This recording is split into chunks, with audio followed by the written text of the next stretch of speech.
I'm Allison. I'm Zoe. I'm Monica. And this is Muted Group Theory. So exhausted. I just honestly want to relax for a little bit. If I could just sit here, let my food digest, and just try to enjoy the quiet for a little bit. Get some. That's what happens.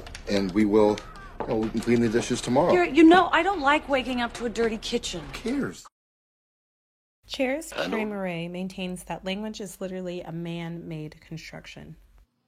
According to Kamari and other feminist theorists, women's words are discounted within our society, making women's thoughts devalued. When women try to overcome inequity, the masculine control of communication places them in a disadvantage. Man-made language aids in defining, depreciating, and excluding women, making women a muted group. The idea of women as a muted group was first proposed by social anthropologist Edwin Ardner. Ardner and his wife Shirley realized that muteness is due to the lack of power that besets any group occupying the low end of the totem pole. Mutedness doesn't mean the low-power groups are completely silent. The issue is whether people can say what they want, when and where they want to say it. Muted groups must change their language when communicating in a public domain, and thus cannot fully share their true thoughts. Kamari believes that men's dominant power position in society limits women's access to communication in public spaces.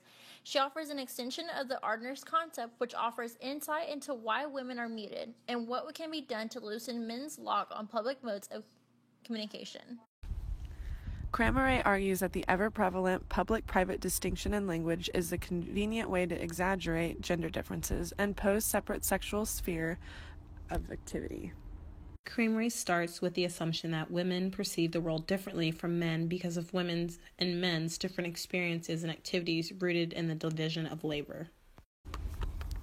Kramer rejects Freud's simplistic notion that anatomy is destiny. She is certain, however, that power discrepancies between the sexes ensure that women will view the world in a way different way than men. The problem facing with women, according to Kamari, is that further discussions about how the world works never takes place on a level playing field. Kamari states that because of their political dominance, the men's system of perception is dominant, impeding the free expression of women's alternative models of the An ordinary dinner party, the sort of occasion we all enjoy.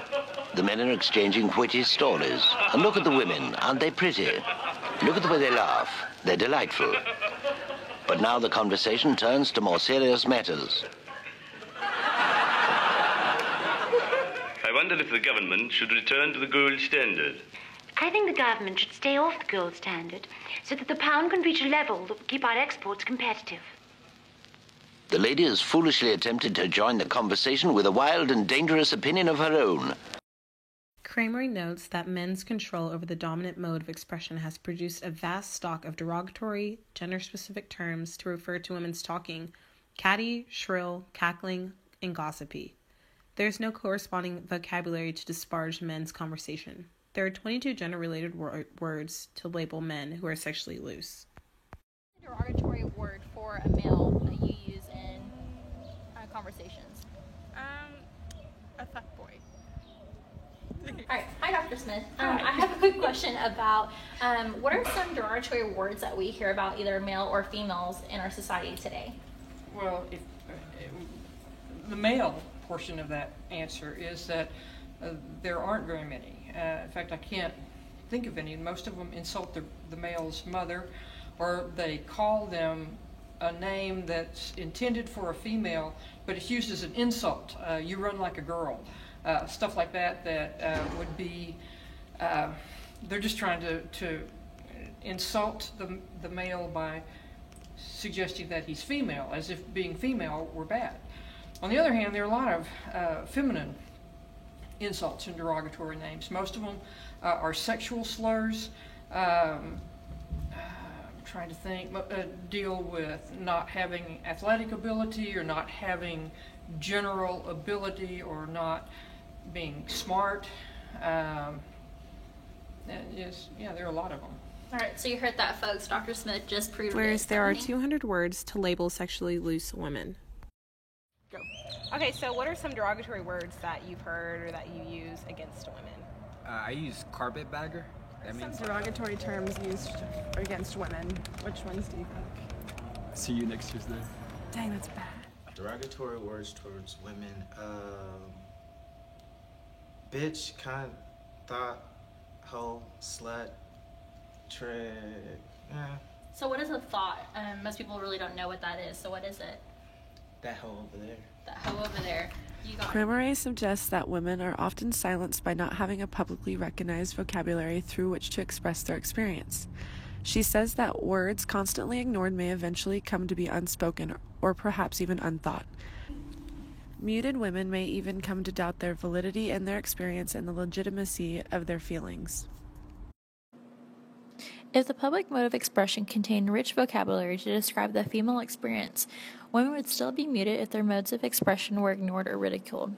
Cramaray describes a good old boys cultural establishment of gatekeepers that virtually excludes women. Art, poetry, plays, film scripts, public address, and scholarly essays from society's mass media.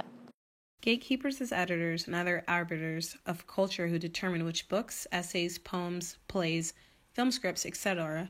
will appear in the mass media. It wasn't until the 1970s and the establishment of women's presses in the Western world that women could exercise ongoing influence through the print medium. The goal of muted group theory is to change a man-made language that undermines women and their capabilities to speak for themselves. According to Cramaray, there are dictionaries that include women's definition of approximately 2,500 words in order to illustrate women's linguistic creativity and help women break free from muted lifestyles. The lack of a voice that women have when they are uncomfortable has ties in with the muted group theory as well. In a scenario with the textbook, a woman passes up on reporting her professor's sexual harassment due to him defining his actions as friendly. The definition of date rape would be the lack of clarity that makes the victim feel confused and uncertain about what she experienced. The uncertainty plays a dramatic role in whether or not a man is charged for the crime, speaking to dominant groups. There are 3 goals of how muted groups communicate with dominant groups. First, their first goal is one of assimilation, or Cramaray describes it blending in with a dominant group. Many women throughout history have suppressed their feminine acts to fit into the roles of a dominant man. This goes along with, if you can't beat him, join him cliché. 2. The second goal is separation. Many women oftentimes separate themselves from dominant groups in order to minimize contact and being muted on occasion with dominant groups. The third goal is accommodation. This allows those of suppressed groups to voice their opinions of accommodation for their own life experiences. Examples of this are the African American Civil Rights Movement, women's suffrage movement, and same-sex marriages. Cramaray mentions that first-generation students encounter an unfamiliar words of syllabi, fraternities, sports, dorm, and of course complex theories and ideas. Cramaray also adds that it's an especially rough transition for students whose relatives can't fully understand the experience. Cramaray stating that there could be complications in understanding muted group theory due to those who have not experienced it.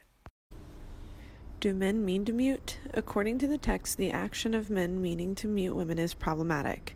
In an opposing viewpoint, Tannen states that bad feelings and imputations of bad motives and bad character can come about when there is no intention to dominate. Muted group theory can be defined as the suppressing and undermining of women and minorities in today's society. They're like super sexist. Every party is like themed hoe.